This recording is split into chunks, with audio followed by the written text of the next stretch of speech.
Discover original के प्यारे दोस्तों, अस्सलामु अलैकुम। प्यारे दोस्तों, आप सुन रहे हैं मसीहा और मैं हूं असद। इससे कबल आप मसीहा की 112 इकसात सुन चुके हैं। अब किस 113 मुलाहिजा फरमाए। लेकिन इससे कबल आपसे हस्ब रवायत रिक्वेस्ट है कि हमारे चैनल को सब्सक्राइब कर लें और बेल आइकन को क्लिक कर लें। और आपसे मोदबाना इल्तमास है कि वीडियो को लाइक लाजमन किया करें, क्योंकि यही आपकी मोहब्बतें हैं। अगर आपकी मोहब्बत झूठी है और आपको हमसे लगाव नहीं या हम आप पे मान नहीं कर सकते तो बेशक लाइक ना करें, बेशक शेयर ना करें। अब यह आप पे डिपेंड करता है कि आप हमारे मान को रखते हैं, आप हमसे मोहब्बत करते हैं या नहीं करते। तो भाइयों, लाइक हो जाए, शेयर हो जाए। अगर नहीं करते तो आपकी मर्जी। आइए दास्तां का आगाज करते हैं।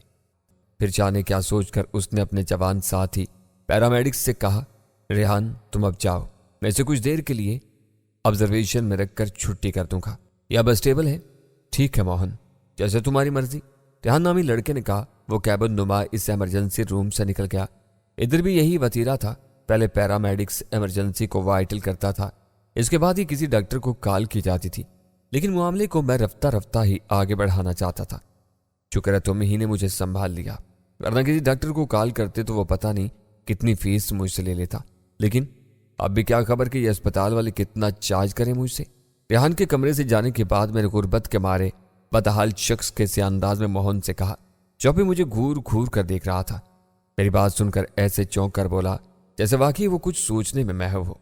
बेतासुर से मुस्कुराहट तले बोला, चिंता मत करो, इस तरह की छोटी मोटी और फौरन रिकवर हो जाने वाली इमरजेंसी के ज्यादा चार्ज नहीं किए जाते, और यूं भी ये एक मेमोरियल अस्पताल है। ओके ठीक है, शुक्र है भगवान का, मैंने जी कड़ा करके कहा। हाँ तो भाई, क्या नाम है तुम्हारा और क्या करते हो? बिला आखिर उसने पूछा। मेरा नाम चंद्री लाल है, गोदी पर मजदूरी करता हूँ, दुनिया में अकेला हूँ। ओह अच्छा। यकायक मेरी बाबत सुनते ही उसके मुंह से निकला। वो जो बगौर मेरा जायजा ले रहा था, यूं फौरन उसकी आंखों में उतरती हुई चमक को मैंने महसूस कर लिया। मेरे अंदर लम्हा भर को मानी खेज सी हलचल मची थी। मेरा ख्याल है मुझे जाना चाहिए, अब मैं ठीक हूं। मैंने दानिस्ता ऐसा कहा तो वो एकदम बोला, हरगिज नहीं चंद्री भाई, अभी तो आपका तफसीली मुआयना होना है। देखो ना बकौल, आपके ये सीने का दर्द पुराना है। बेहतर कहा अब अपना चेकअप करवा ही लो। मैं डॉक्टर जेम्स को कॉल कर देता हूँ, वो यहाँ के सीनियर डॉक्टर हैं। डॉक्टर जेम्स के नाम पर मैं खटक गया। अशोक के बाद यही नाम ऐसा था जो हमारा टारगेट था। तो क्या यह मोहन पैरामेडिक्स इसके साथ मिला हुआ था? लेकिन कमलेश के बताए हुए 3 पैरामेडिक्स में मोहन नाम का कोई आदमी नहीं था, जबकि मुझे इन्हीं का साथी मालूम हो रहा था। अगर ये मुमकिन था कि मोहन का नाम रह गया हो या फिर ये इनका कोई नया साथी बना हो। लेकिन मोहन भैया, मैं बहुत गरीब हूं, खर्चा बर्दाश्त नहीं कर सकूंगा। अरे भाई, तुमसे खर्चा कौन मांग रहा है? मोहन फिर मुझसे तशफी आमेज लहजे में बोला। बताया तो था अभी मैंने कि ये एक चैरिटी हॉस्पिटल है। ये कहकर वो आखिर में ये बोलता हुआ चला गया, क्या भी आता हूं। मुझे अपनी दाल गलने की उम्मीद नजर आने लगी। मोहन मुझे खूनी सौदागरों का टाउट ही महसूस हुआ था। इसे शायद पहले ही से यह हदायत की गई थी कि कोई अकेला दुकेला और लावारिस गरीब मरीज आए तो उसे फांस कर रखा जाए, और अब शायद वो वही कर रहा था। वो शायद अब डॉक्टर जेम्स को कॉल करने गया था, पाइलफाज दीगर शिकार का बताने गया था। रीटा और डोजा के मुकाबले में मुझे अपना काम बज़ाहिर आसान भी नजर आ रहा था, लेकिन यह तसव्वुर करके मुझे झुरझुरी सी भी महसूस हुई थी कि कहीं मैं सचमुच इस मुहिम जोई के दौरान इनके नरके में चला गया तो आलम बाला या किसी ऑपरेशन टेबल पर ही मेरी आंख खुलेगी। यूं भी पता नहीं रीटा और डोजा का क्या हशर हुआ था। वो कमबख्त मेरे लिए एक अलग मुअम्मा बने हुए थे। अगर वो पकड़े गए थे तो मेरा भी पोल खुल सकता था, लेकिन अकल तस्लीम नहीं करती थी कि वो दोनों पकड़े गए होंगे, क्योंकि उन्होंने आम से रहायशगाह में दाखिल होने की कोशिश की थी। कोई जेल या बैरक तोड़ने के लिए तो नहीं गए थे। फिर रहायशगाह वो भी 2 अदद डॉक्टरों की, मतलब वहां क्या ऐसा हो सकता था कि दोनों ही धर लिए गए होंगे? यूं भी इतनी आसानी से धर लिए जाने वाले कहाँ थे वो? ताहम अचानक मैं अपने इसी किस्म के पेश आमदा वाकयात याद करके चौंका जब मैं अमारात में था। रूमी और मैं बिल्कुल इसी तरह जहन्नुम वासिल सर्जन अमरनाक की रहायशगाह में नकब लगा कर गए थे तो धर लिए गए थे। कोई यह मुमकिन था कि डॉक्टर अशोक और डॉक्टर जेम्स कोई आम अफराद नहीं थे, बल्कि खतरनाक मुजरिम थे। ऐसे लोग अपनी हिफाजत के लिए भी सब कुछ कर सकते थे। खैर इस वक्त तो मेरा दिल चाहा कि भाग जाऊं, क्योंकि मैं खुद को इस तरह दानिस्ता एक इबरतनाक मौत के मुंह में धकेलने लगा हूं। लेकिन यह ख्याल बस एक लम्हे ही को मेरे जहन में आया था और दूसरे ही लम्हे मुझे झटकना पड़ा। खुद को खतरे में डाले बगैर और कोई रिस्क लिए बगैर मैं भला कब अपने भाई आदिल के कातलों को कैफरे किरदार तक पहुंचा सकता था। अपने मासूम भाई का ख्याल आते ही मेरे अंदर इंतकाम का सा जोश भर आया और मैं मोहन का इंतजार करने लगा। वो तो नहीं आया, अलबत्ता एक फीमेल और एक मेल नर्स अंदर दर आए। मैं उलझी हुई नजरों से इनकी तरफ देखने लगा और परेशानी का मुजाहिरा किया तो नर्स ने मुस्कुराते हुए तसल्ली दी, घबराने की जरूरत नहीं, हम आपको दूसरे कमरे में शिफ्ट कर रहे हैं। यहाँ एक और इमरजेंसी लाई जा रही है। आप ही चंद्री लाल है ना? वो तो मैं ही हूं, लेकिन मोहन कहाँ है? वो तो डॉक्टर जेम्स को कॉल करने गया था। मैंने सवाल किया। वो भी आ जाते हैं, मेल नर्स ने मुझसे कहा। उसके चेहरे पर अजीब मगर सर्द सी मुस्कुराहट थी। दरअसल डॉक्टर जेम्स खुद ही आ रहे हैं। उन्हें पहले ही से एक और इमरजेंसी की कॉल मिली थी। तुम तो फिर भी कुछ बेहतर हो, चलो शाबाश, उठो और स्ट्रेचर पर आ जाओ। वो मुझे यूं पुचकारने लगा जैसे मैं कोई बच्चा हूं। नर्स की उम्र मुझे 30-35 के लगभग लगी। वो खासी मोटी और भद्दे से नकूश वाली औरत थी, जबकि उसका साथी मेल नर्स 40 के करीब था। दोनों के रंग सांवले थे। इसी दौरान मेरी नजर उनके सीने पर लगे टैग पर पड़ी और मैं बुरी तरह चौंक पड़ा। नर्स का नाम कलवंती था, जबकि मेल नर्स का नरेश। दोनों ही नाम पढ़कर मैं अंदर से बुरी तरह चुरचुरा गया। यही वो पैरामेडिक्स के नाम थे जो कमलेश ने हमें डॉक्टर अशोक और डॉक्टर जेम्स के बाद बता रखे थे। नरेश, तुम इसकी मदद करो स्ट्रेचर पर लादने की, कलवंती अपने साथी से बोली। तो मैंने कहा, इसकी जरूरत नहीं, मैं अपने पैरों पर चल सकता हूं। कहती हूं मैं उठने लगा तो नरेश ने मेरी मदद की, मगर कलवंती बोली, हमें डांट पड़ जाएगी। किसी मरीज को इमरजेंसी कैबिन से इस तरह नहीं निकाला जाता। कुछ हमारी नौकरियों का ही ख्याल कर लो। चलो शाबाश, स्ट्रेचर पर आ जाओ। वो गया हाथ आए शिकार को फांसने की पूरी कोशिश कर रहे थे। कुछ सोचकर मुझे उनकी बात मानना पड़ी, लेकिन साथ ही मुझे इन दोनों से लरसा देने वाला खदशा भी महसूस होने लगा कि कहीं मुझे शिकार समझकर धोखे से बेहोश न करते। बहरहाल वो मुझे दोनों स्ट्रेचर पर ही डालकर इमरजेंसी से निकले। खुले और चिकने फर्श वाले लाउंज से लेकर जब एक दाएं जाने बनी राहदारी की तरफ मुड़े तो तब ही मेरी नजर एक सफेद कोट पहने डॉक्टर पर पड़ी। वो खासी दरमियानी उम्र का था, कद मुनासिब और रंगत कदर गंदमी थी। उसके चेहरे से अजीब किस्म की नहौसत टपक रही थी। वो अकेला नहीं था, उसके हमरा पैरामेडिक्स के 2-3 अफराद भी थे और उन्हीं में मुझे मोहन भी दिखाई दिया। ये एक वहील स्ट्रेचर के साथ थे। डॉक्टर नजर आने वाले शख्स इन्हीं के साथ चल रहा था। स्ट्रेचर पर कोई मरीज बेहोश पड़ा था और उनका रुख उसी राहदारी की जानिब था जहां कलवंती और नरेश मेरे स्ट्रेचर को धकेले जा रहे थे। हमसे ज्यादा शायद वो लोग जल्दी में थे, इसीलिए डॉक्टर ने हमें रुकने का इशारा कर दिया, जबकि नरेश और कलवंती इन्हें जगह देने के लिए पहले ही रुक गए थे। वो दूसरे कमरे में दाखिल हो गए और हम अपने कमरे में आ गए। यहाँ एक सफेद और साफ सुथरा बेड बिछा हुआ था। मुझे उस पर आने की हिदायत की गई। नरेश, तुम जरा इसे संभालो, मैं डॉक्टर जेम्स की तरफ जाती हूँ, शायद वहां कोई इमरजेंसी है, डॉक्टर को मेरी जरूरत होगी। कलवंती ने अपने साथी नर्स से कहा तो डॉक्टर जेम्स के नाम पर मैं बुरी तरह ठिठक गया। गोया नहुसत बखेरने वाला चेहरा डॉक्टर जेम्स ही का था। वो चली गई। अब कमरे में नरेश और मैं रह गए थे। मेरा ध्यान डॉक्टर जेम्स और इस स्ट्रेचर वाले मरीज की जानिब लगा रहा। मेरे अंदर एक खुद बुद्ध सी लग गई जो मुझे हमेशा दराना वार किसी न किसी तहरीक के लिए महमीज करती थी। खैरियत था भाई? कौन था वो मरीज? मैंने नरेश से पूछा। होगा कोई तुम्हारी तरह का इमरजेंसी का मरीज, उसने जवाब दिया। फिर एक तरफ लगी शीशे वाली अलमारी की जाने पड़ा। मैंने लेटे लेटे गर्दन मोड़ कर देखा। वहां इंजेक्शन वाइल, एम्प्यूल्स, कार्टन के फाए और गाज पीस रखे हुए थे। मैं तुम्हें अभी एक आराम का इंजेक्शन लगा देता हूं, इससे तुम्हें सुकून मिलेगा। फिर डॉक्टर जेम्स फारिग होकर आएंगे तो तुम्हारा तफसीली मुआयना हो जाएगा। वो ये कहते हुए शीशे वाली अलमारी खोलने लगा। मेरे अंदर की सनसनाहटें बढ़ती जा रही थी। इंजेक्शन लगने का मतलब बेमौत मरना था, लेकिन मुझे किसी ऐसी चाल से काम लेना था जिससे कुछ ज्यादा गड़बड़ भी महसूस न हो और मामला भी इसी मासूमियत और बेखबरी से निपटता रहे। नरेश ने सिरिंज और एक एम्प्यूल निकालकर इसका सर तोड़ा और इसमें से सिरिंज के अंदर इंजेक्शन का महलूल भरने लगा। फिर स्पिरिट कार्टल लिए मेरी जाने पड़ा। मुझे मुसक्कन आवर इंजेक्शन से रिएक्शन होता है, तुम ऐसा करो, इसकी बजाय कोई गोली दे दो, वो मैं खा लेता हूं। मैंने एक चाल चलने की कोशिश चाही तो कमबख्त नरेश मुस्कुराते बोला, ऐसा नहीं हो सकता कि इंजेक्शन रिएक्शन करे और उसकी गोली ना करे। तुम चिंता मत करो चंद्रीलाल, ये इंजेक्शन तुम्हें रिएक्शन नहीं करेगा। ये कहते हुए मेरे करीब आया। میرے ہاتھ کی نس کو تاڑنے کے دوران جیسے ہی اس نے سوئی لگانا چاہی، میں نے اس کا ہاتھ پکڑ لیا اور ساتھ ہی ایک ہاتھ سے اس کی گردن دبوچ لی۔ ایک بیمار شخص سے نریش کو یقیناً اس دلیری اور طاقت کی چندہ توقع نہیں تھی۔ نتیجے میں پہلے اس کی آنکھیں حیرت اور کچھ میرے ہاتھوں سے اس کی گردن دبانے پر کھلیں۔ اگلا لمحہ اس نے مدافعت پر ضائع کیا، جبکہ اس سے پہلے ہی میں اسے زور سے گھما کر دیوار پر مار چکا تھا۔ اس کے حلق سے کرہ نما چیخ خارج ہوئی اور وہ پل کے پل انٹا غفیل ہو گیا۔ کمرے کا دروازہ بند تھا۔ مجھے امید تو تھی کہ باہر اس کی کرہ نما آواز شاید ہی کسی نے سنی ہوگی۔ میں نے فوراً وہی انجیکشن اس کی نس میں انجیکٹ کر دیا جو وہ میری نس میں اتارنا چاہتا تھا۔ اس نے جس ایمپیول سے وہ محلول لیا تھا وہ ایک سریع الاثر دوا تھی جسے اینستھیسیا بے ہوشی کے ڈاکٹر کسی میجر بڑی سرجری کے کیس میں استعمال کیا کرتے تھے۔ مطلب وہ عمومی طور پر استعمال ہونے والی دوا نہیں تھی۔ اس کا اثر بھی 6 سے 8 گھنٹوں تک ہوتا ہے۔ مقصد ظاہر تھا کہ مجھے فوری دنیا معافیہ سے بے نیاز کر دینا تھا۔ اس وقت تو میں نے اسے ہوش و حواس سے بیگانہ کر دیا تھا۔ میں دبے پاؤں کمرے کے دروازے کی جانب آیا۔ اس کی ساتھی نرس کلونتی یا کسی اور کے بھی اندر آنے کا شدید خطرہ تھا۔ دروازہ تھوڑا سا کھول کر باہر جھانکا۔ رات کا وقت اور آنے والی مذکورہ ایمرجنسی کے سبب شاید سب لوگ وہاں ڈاکٹر اشوک یا جیمز کے ساتھ مصروف تھے۔ یہاں میں نے پہلے ہی سے ایک سنگل پٹ کا دروازہ دیکھ رکھا تھا جو باہر کہیں اسپتال کے کھلے مگر اندرونی حصے میں کھلتا تھا۔ اس طرف کاٹ کباڑ بکھرا ہوا تھا۔ بڑے بڑے ڈسٹ بن بھی ذرا ذرا فاصلے پر رکھے نظر آ رہے تھے۔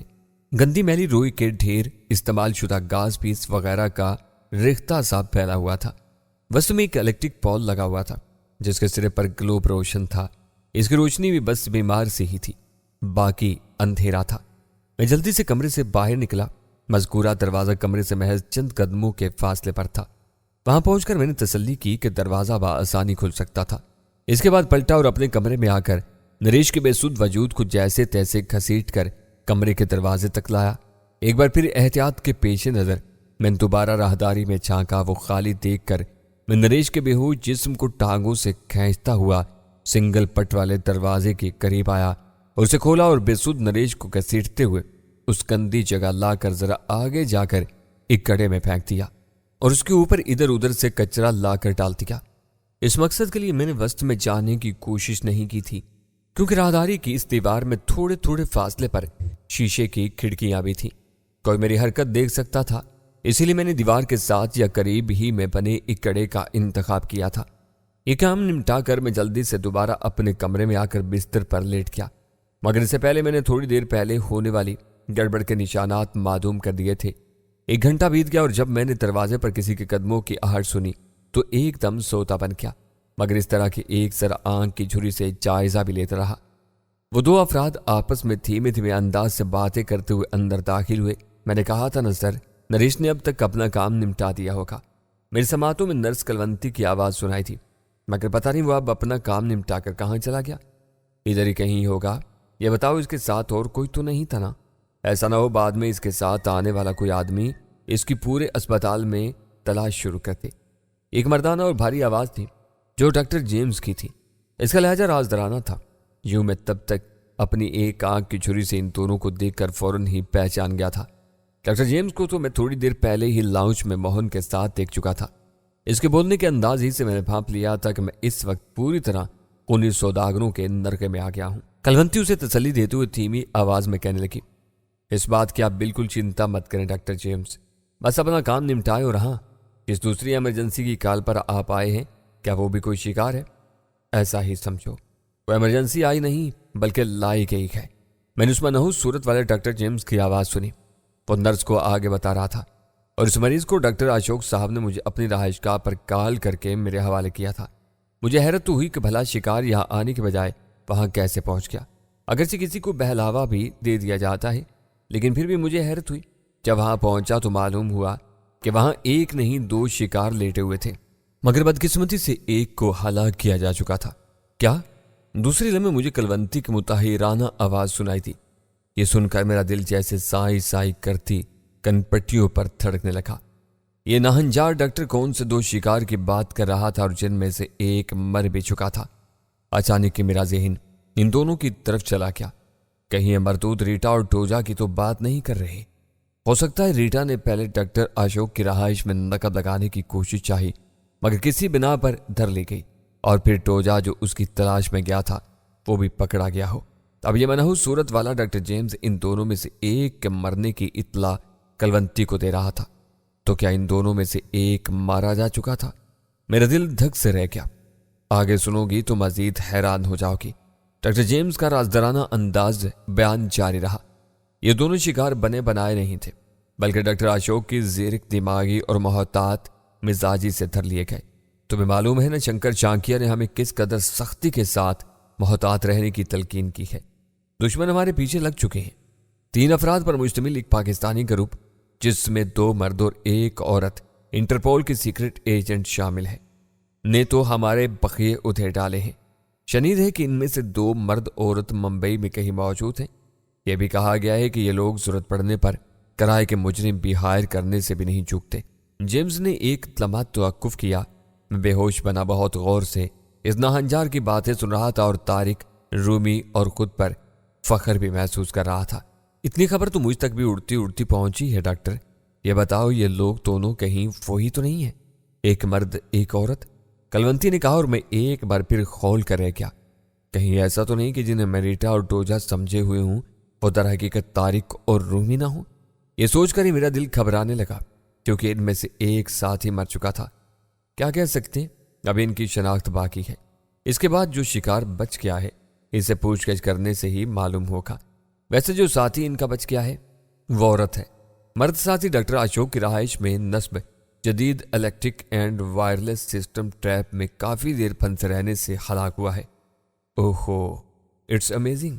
कलवंती ने हज उठाते हुए जैसे चटखारा लिया और मेरा जी चाहा कि किसी हॉरर कॉमेडी मूवी की जिंदा लाश की तरह एकदम बिस्तर पर उठ बैठूं और एक जोरदार चांटा मोटी काली कलवंती के मुंह पर मारकर दोबारा सोता बन जाऊं। मगर बदस्तूर इसी तरह इनकी बातें सुनता रहा। वो यही समझे हुए थे कि इनका साथी स्टाफ नर्स नरेश मुझे अपने प्लान के मुताबिक बेहोशी का इंजेक्शन लगा चुका है। लेकिन ये नरेश कहाँ चला गया और इस चंद्री लाल का क्या करना है? थोड़े तवक्कुफ के बाद कलवंती ने परेशानी से पूछा, इसे अभी इधर ही रहने दो, डॉक्टर अशोक आकर इसे देखना चाहता है। उसे चुभा है कि यह भी इन्हीं का वो तीसरा साथी होगा जिसके कदमों के निशानात इसके बॉडी गार्ड बिंगू ने बाउंड्री वाल के बाहर देखे हैं। डॉक्टर जेम्स कह रहा था और मेरे दिल की मतवाही सी धड़कनों में यकलख तेजी आ गई। कमबख्त ये डॉक्टर अशोक था क्या शय? खुद मुझे भी उससे डर लगने लगा था कि कहीं मैं ज्यादा होशियारी और जासूसी के चक्कर में पड़कर इसके खौफनाक चुंगल ही में न जा फंसूं। अभी डॉक्टर जेम्स ने इतना ही कहा था कि अचानक कोई अंदर दाखिल हुआ। कलवंती और डॉक्टर जेम्स ने अपनी गर्दनें मोड़कर दरवाजे की तरफ देखा। मैंने भी अपनी आंख की छुरी से देखने की कोशिश चाही तो एक ठिंगने से अजीब वजह के शख्स पर मेरी नजर पड़ी। इसने भी सफेद एप्रन कोट पहन रखा था और गले में स्टेथोस्कोप झूल रहा था। हाथों में सफेद दस्ताने थे जिसकी रंगत स्याह थी और उस पर काले मोटे फ्रेम की ऐनक चढ़ी हुई थी। इसकी उम्र का अंदाजा मुझे 45 और 50 के आस पास ही हुआ था। वो खासा बारूब नजर आ रहा था मगर चेहरे पर उसके करख्तगी के आसार नुमाया थे। मुझे यही डॉक्टर अशोक लगा जिसके बारे में अभी ये दोनों जिक्र कर रहे थे। इसे देखते ही यकलख नर्स कलवंती और डॉक्टर जेम्स एकदम मुअत्तब हो गए। यही है वो जिसके बारे में मुझे मोहन ने बताया था, उसने आते ही खुरदरी आवाज में कहा। इसका लहजा अलबत्ता मुझे घुटा घुटा महसूस हुआ। इशारा मेरी ही जानिब था। यस सर, कलवंती ने जवाब दिया। क्या नाम है इसका? डॉक्टर अशोक ने इनसे पूछा। नजरें मेरी जानिब ही थी। चंद्री लाल। किसने हैंड ओवर किया था? सर्जिकल टेक्नीशियन मोहन ने। सर क्या उसने आपको इसकी इत्तला नहीं दी थी? कलवंती ने पूछा। कर दी थी, इसीलिए तो मैं इसे देखने और अपनी तसल्ली करने आया हूं। डॉक्टर अशोक सपाट लहजे में बोला। इसके जूते उतारो और बाहर बिंगू मौजूद है, इसे दे आओ। यह सुनकर मुझे अचंबा हुआ लेकिन दूसरे लम्हे मेरा दिल थक से रह गया। मैं जान गया वो मेरे जूतों के साथ क्या करना चाहता था। इसी असना में डॉक्टर जेम्स ने हैरत से पूछा, सर इसके जूतों की क्यों जरूरत पड़ गई? मैंने अभी बताया ना कि मेरी रहाइश गाह में नकब लगाने वाले 2 नहीं बल्कि 3 थे। मुझे इनके तीसरे साथी की तलाश थी जिसके कदमों के निशानात बिंगू को बाउंड्री वाल के आसपास मिले थे। मैं इसके जूतों के जरिए इसकी तस्दीक करवाना चाहता हूं, डॉक्टर अशोक ने बताया। आई सी, कलवंती के मुंह से बरामद हुआ। मगर सर ये तो बीमारी की हालत में यहां आया था, डॉक्टर जेम्स ने कहा। तुम बिल्कुल कदे हो। अचानक ही डॉक्टर अशोक ने उसे डांटा। तुम्हें भी होशियार और मोहतात रहने की जरूरत है। जी सर, डॉक्टर जेम्स थोड़ा सा खफीफ होकर बोला। अशोक का बयान जारी था। یہ تو شکر ہوا کہ انہوں نے پہلے میری رہائش گاہ کا رخ کیا اور میری احتیاط پسندی نے انہیں کوئی کل کھلانے کا موقع نہیں دیا۔ ہو سکتا ہے یہ ان کا تیسرا ساتھی ہو اور اپنے 2 ساتھیوں کی ناکامی کے بعد اس نے بیماری کا ڈرامہ کھیلتے ہوئے ہم تک پہنچنے کی کوشش کی ہو۔